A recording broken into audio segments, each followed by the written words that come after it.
one thing I want to always do when I start off working out, I was going to go for a walk this morning and get my push-ups in, but I decided that I'm going to get the rest of my squats in from yesterday, because I only did 50 last night. I was finishing them up the last 50 at the house, and I fell asleep on the bed. But the one thing I like to do is make sure I start with some electrolytes, like my Relight here, because electrolytes have really been making a big difference in my overall workout routine.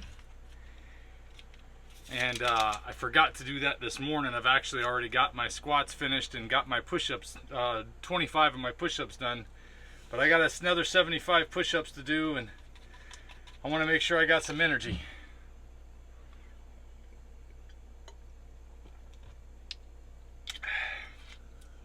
Whew, got a mouthful of powder.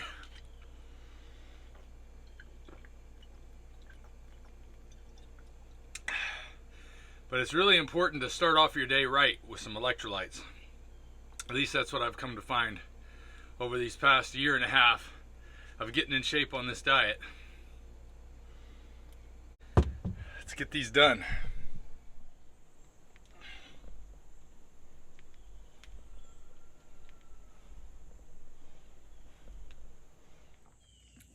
Something out real quick that I realized after watching some news yesterday about what's going on with our food supply. I'll let you guys do your own research on this, but we should really be thankful for what we have right now. There may be a time soon when we won't have so much to be saying grace over. And I realized as I sat down to eat today that I don't say grace over my food enough to give thanks for the food that I do have. And you know, it's a shame that it takes a wake-up call sometimes, but I'm making sure I say grace over my food to be thankful for the fact that I have food to eat. And I pray for all of us in the time that comes. This is a rare sight in Florida, because usually they're afraid. As soon as he sees me moving, he's probably going to flip out. Let's see.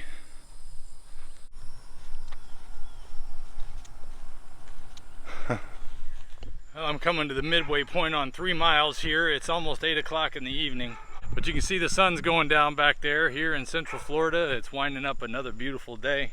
Still heavy on my mind what's going on in the world right now with some of the crazy things that are happening.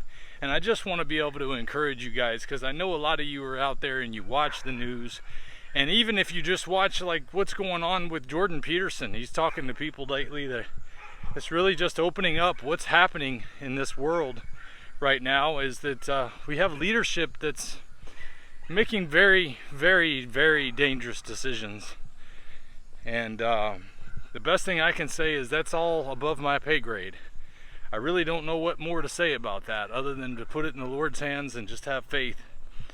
And between now and then, make sure that I'm as ready of a soldier as I can be for whatever may come. Times look like they're going to get difficult here soon, and it's going to be a good time to have gotten your body and your mind in shape, to have straightened yourself out spiritually and figured out where you're grounded at. Because when times get tough, people do strange things. I'm hoping that we're not going to have as tough of times as when I take a close look at the economy and what's happening with the World Economic Forum and the Dutch farmers revolt that's going on and why it's going on. There's a lot of things we could definitely be concerned about right now, but there's not much we can do to affect what those things do. What we can affect is what we're ready for, and that's why you got to keep focusing on getting the foods you can that are going to be healthy for you, and working on getting yourself in shape so that you can be ready for whatever might come your way. You want to be ready to take a stand for your family, to be strong for your family and your community, your neighborhood, and your nation. Because united we stand, but divided we fall. Remember, the folks in your community are not your enemies. Some of the folks who are doing things that are making decisions in what's going on right now, they might be your enemies. But I think it's darker powers than that we have to deal with. And that's why it's so important for all of us to get these things squared away. And let's keep on keeping on. Say screw it, I'm gonna get up and do it. And I'm not making any more excuses for why I'm not able to do what I need to do. Y'all have a good evening. I'll see you next time. If we pay extra, could we maybe get some grease or fat?